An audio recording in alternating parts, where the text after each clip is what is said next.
రాజకీయాలంటే ఓట్లు సీట్లు మాత్రమే అని జనసేన పార్టీ భావించలేదు. ప్రజలకు మేలైన భవిష్యత్తు మార్గదర్శనం చేసేలా, వారికి అత్యున్నత జీవన విధానాన్ని అందించేలా రాజకీయం ఉండాలని జనసేన పార్టీ మొదటి నుంచి బలంగా నమ్మింది, దాన్ని ఆచరించింది. ఈ కారణంతోనే 2014లో విభజిత ఆంధ్రప్రదేశ్ భవిష్యత్తుకు ఒక ముందు చూపున్న నాయకత్వం అవసరమని భావించి ఎన్నికల్లో జనసేన పార్టీ పోటీకి దూరంగా ఉంది. తెలుగుదేశం బీజేపీ కూటమికి సంపూర్ణ మద్దతు పలికింది. 2019 ఎన్నికల్లో ఆంధ్రప్రదేశ్ రాజకీయ యవనికపై ఓ సత్సంకల్ప రాజకీయ ప్రత్యామ్నాయం అవసరముందని నమ్మి జనసేన పార్టీ ఎన్నికల సమరంలో దిగింది. 2019లో అధికారంలోకి వచ్చిన వైసీపీ ప్రభుత్వానికి తగిన సమయం ఇవ్వాలని భావించింది. ఇసుక కొరతతో భవన నిర్మాణ కార్మికుల కష్టం చూసి జనసేన పార్టీ పోరుబాట పట్టింది.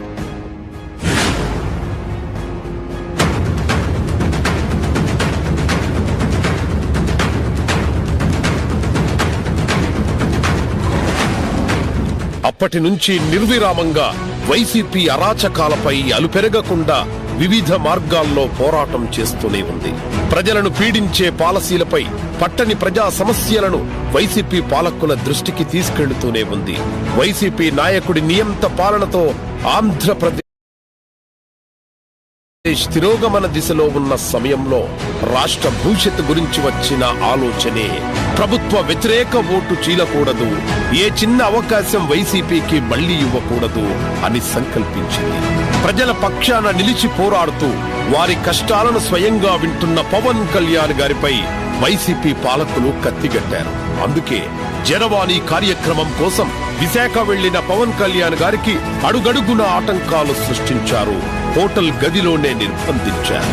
వైసీపీ రాక్షస పాలన కొనసాగితే ఆంధ్రప్రదేశ్ భవిష్యత్తు అగమ్య గోచరమవుతుందనే ఆవేదనలో ఉన్న సమయంలో ఫ్యాక్షనిస్టు ఆలోచనలున్న ముఖ్యమంత్రి తెలుగుదేశం పార్టీ అధినేత శ్రీ చంద్రబాబు నాయుడు గారిని జైల్లో అరెస్టు చేయించారు.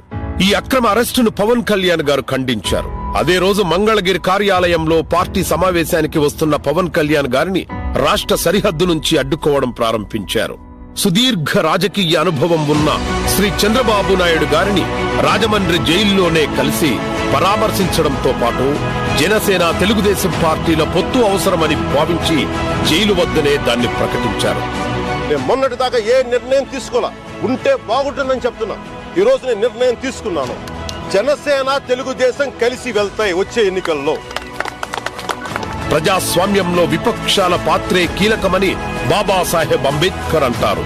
విపక్షాలపై కక్షగట్టి మరి పార్టీలను నిర్వీర్యం చేయాలని ముందుకెళ్లిన ముఖ్యమంత్రి ప్రతీకార వ్యూహానికి తగినట్టుగా ప్రజా వ్యతిరేకతను ఒకే గాడిలోకి తీసుకొచ్చి కంటక పాలకుడిని ఇంటికి పంపే ప్రతి వ్యూహం జనసేన టీడీపీ వేశాయి. వేధింపుల ప్రభుత్వంపై ప్రజల్లో పెళ్లిబికుతున్న ఆక్రోశాన్ని, ఉక్రోశాన్ని ఓటు శరముగా మలిచి గరళ పాలనపై ఎక్కుపెట్టాలి.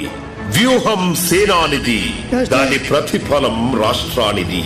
ఇదే సత్యం, ప్రజా ప్రభుత్వ స్థాపన తథ్యం.